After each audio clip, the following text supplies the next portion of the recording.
tentang pendirian rumah ibadah. Itulah bedanya Indonesia dengan negara-negara muslim yang lain. Di negara muslim yang lain, mendirikan rumah ibadah itu cuma satu pintu, izin pemerintah. Dan ini berlaku bukan hanya untuk rumah ibadah non-muslim, tapi termasuk masjid juga. Di negara-negara Arab bikin masjid nggak ada IMB, langsung di bulldozer itu. Nggak boleh dia. Dan mereka patuh hukum. Termasuk negara tetangga kita, Malaysia dan Brunei Darussalam. Itu orang bikin masjid walaupun banyak duitnya, dia punya tanah lebar lalu dia bikin masjid nggak izin, langsung dirobohkan. Dan itu tidak terkena pasal penodaan agama, enggak. Itu negara muslim. Hanya satu-satunya negara yang agak berbeda tentang pendirian rumah ibadah cuma Indonesia. Dan di Indonesia ini mendirikan rumah ibadah, payung aturannya adalah SKB 2 menteri. Yakni Menteri Dalam Negeri dan Menteri Agama. Sebetulnya ini tidak hanya terkait dengan pendirian gereja. SKB 2 menteri ini berlaku secara umum untuk mendirikan masjid juga. Dan rumah ibadah yang lainnya. Masalahnya 90% lebih warga muslim di Indonesia tidak patuh SKB 2 menteri. Ini fakta ini, Pak. Pernah nggak kita itu bikin masjid ngajukan izin sama pemerintah? Nggak pernah kan? Ada Pak, banyak di Tulungagung. Ya ada. Tapi sekarang lebih banyak masjid itu nggak punya IMB. Setelah dibina baru kan ada IMB-nya. Kadang-kadang buat izin biar dapat proposal, ngajuin proposal biar dapat bantuan kan. Dan banyak betul kejadian yang kita juga harus simak ya Pak. Di mana orang bikin masjid itu semau-maunya. Akhirnya terjadi konflik di tengah-tengah masyarakat. Di Bandar Lampung ini aja ada beberapa lingkungan berantem gara-gara masjidnya saingan azan, saingan khutbah Jumat. Ada masjid yang jaraknya cuma 15 meter Pak di Bandar Lampung. Dua-duanya pakai Jumatan, dua-duanya azan, dua-duanya pakai menara, kenceng-kencengan itu. Nah ini contoh sederhana ya. Dan jumlah masjid di Indonesia ini ada 800.000 masjid lebih. Masjid terbanyak sedunia internasional. Jumlah masjid di Arab saja cuma 98.000. Jumlah masjid di Arab. Masjid terbanyak di Indonesia ini adalah Jawa Barat, ranking 1. Jumlah masjidnya hampir 90.000. Yang nomor 2 itu Jawa Tengah, jumlah masjidnya sekitar 50.000 lebih. Nomor 3 Jawa Timur, 48.000. Nomor 4 Sulawesi Selatan, 14.000. Nomor 5 Lampung, 12.000 masjid Pak. Belum musola itu. Nah artinya memang ya karena kita di masyarakat, kita tahu betul rata-rata masjid memang belum punya IMB.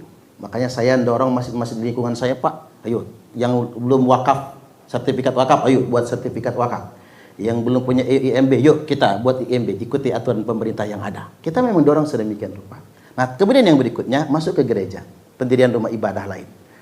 Terkait dengan pendirian rumah ibadah non-muslim, kalau pura itu nggak begitu jadi persoalan. Kalau vihara nggak begitu jadi persoalan, karena kalau ada vihara di lingkungan kita, warganya sering dapat angpau. Kan begitu. Cuman yang sering muncul persoalan itu terkait dengan gereja. Saya pernah diundang ceramah Kak, ke Nusa Tenggara Timur, yang undang Kementerian Agama Provinsi Nusa Tenggara Timur. Di situ saya ditunjukkan tentang bagaimana masjid-masjid didirikan, gotong royong. Umat Katolik juga ikut bangun, bantu tenaganya, mereka bantu pendanaannya. Bahkan pernah ada kejadian Pak, sekelompok umat beragama non-Islam datang ke masjid, minta izin untuk membakar masjid. Pak Ustadz, kami izin mau bakar masjid. Lu ngapa? Enggak, nanti habis kami bakar akan kami bangun lebih mewah lagi. Kami hanya ingin tunjukkan di daerah lain gereja kami dibakar oleh umat muslim. Kami hanya ingin tunjukkan kalau mereka bisa bakar gereja, kami juga bisa bakar masjid. Itu sampai terjadi begitu Pak. Dan saksinya langsung adalah anggota Komisi Dakwah Majelis Ulama Indonesia dari Provinsi Nusa Tenggara Timur. Itu saksinya.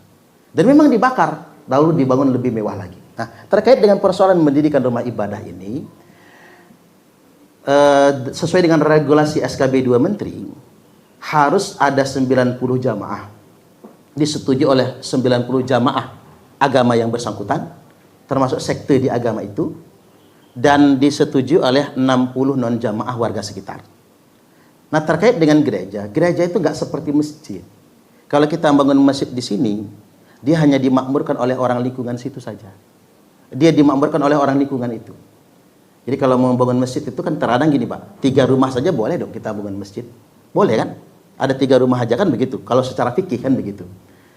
Tapi gereja, jangan pernah kita berpikir kalau orang bikin gereja di satu tempat, nanti yang akan ngisi gereja adalah umat Kristen di lingkungan itu. Tidak. Gereja beda dengan Islam. Dia ada sekte-sektenya. Gereja HKBP, orang Jawa nggak masuk di situ Pak.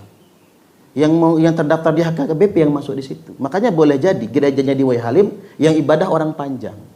Ibadah gereja yang di Panjang yang beribadah itu orang Teluk Betung. Bisa jadi begitu. Memang mereka tuh ada sekte-sektenya. Dan memang di Kristen itu kebanyakan gereja juga nggak bisa. Habis. Siapa yang mengisi nantinya? Memang nggak bisa mereka tersembarangan mendirikan gereja. Memang harus ada jamaahnya. Makanya di Eropa ada 500 masjid di kota London, Inggris Pak. Saya ulangi, ada 500 gereja di London, Inggris yang ditutup. Karena ngapa? Jamaahnya habis. Nggak ada jamaahnya. Nah, karena ini IMB-nya rumah ibadah, kan sulit kalau dijual untuk tempat usaha. Maka dijual jadi masjid. Makanya 500 masjid di kota London berubah, 500 gereja di kota London berubah menjadi masjid. Bayangkan kalau terjadi di Bandar Lampung, Pak. 500 masjid di Bandar Lampung berubah jadi gereja. Habis tuh, dibakar massa. Jangan macam-macam. Nah, ini artinya begini. Loh, emang kalau gereja berdiri itu ngerusak iman kita tah?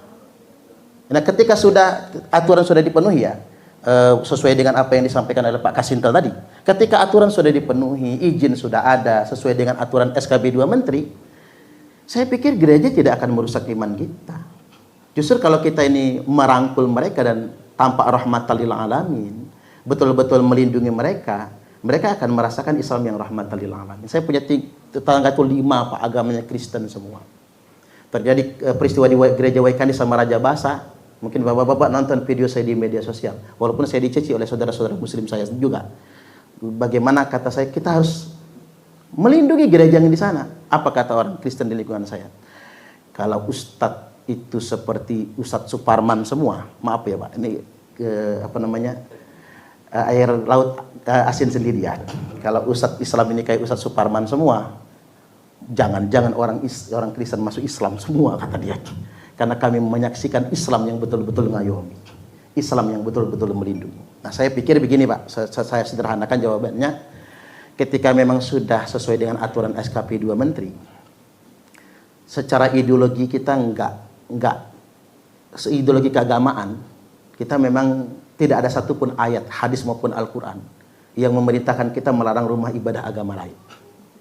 Izinkan sajalah, nggak apa-apa. Jangan, nggak usah minta duit. Jangan sampai kayak yang terjadi itu Pak. Ini benar-benar terjadi. Mohon maaf, betul. Aparat negaranya tanda tangan kasih duit. Babinsa tanda tangan kasih duit.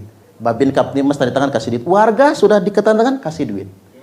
Lurah, sayangnya mereka nggak ke kiai sih. Ketua RT, ketua lingkungan tanda tangan kasih duit. Warga kasih duit. Begitu sudah lengkap berkasnya, diajukan ke pemerintah. Berkas hilang di pemerintah. Itulah maka jadi persoalan kemarin. Saya terus terang Pak, marah-marah saya sebagai orang Islam di situ. Ya jangan diambil duitnya dong, kata saya. Terus terang Pak, malu saya sebagai orang Islam. Kalau ada umat agama lain mau mendirikan rumah ibadah, kita minta duitnya. Malu. Mestinya kalau kita Islam benar, kita tanda tangan kok. Nggak harus diminta duit. Ketika gereja itu memang sesuai dengan aturan yang ada. Kalau nggak ada, kita bisa nolak. Jadi sekali lagi, pertama kesimpulan dari saya bahwa terkait dengan pendirian rumah ibadah, SKB 2 Menteri itu tidak hanya berlaku buat gereja, tapi berlaku buat semua sebetulnya. Dan kalau kita patuhi itu akan menjadi baik. Jadi jangan sampai umat agama lain merasa terdiskriminasi kan. Karena itu juga berlaku buat masjid. Agar nggak sembarangan juga mendirikan masjid. Akhirnya terjadi konflik di tengah masyarakat. Yang kedua, andai kata pun misalnya pendirian rumah ibadah tersebut sudah mencukupi syarat, tidak berdosa Pak, malah berpahala kok. Kalau kita mengizinkan umat beragama lain mendirikan ibadah. Sama seperti Nabi mempersilahkan umat Kristen Bani Najran beribadah di Masjid Nabawi. dan beribadahnya menghadap ke arah masyrik.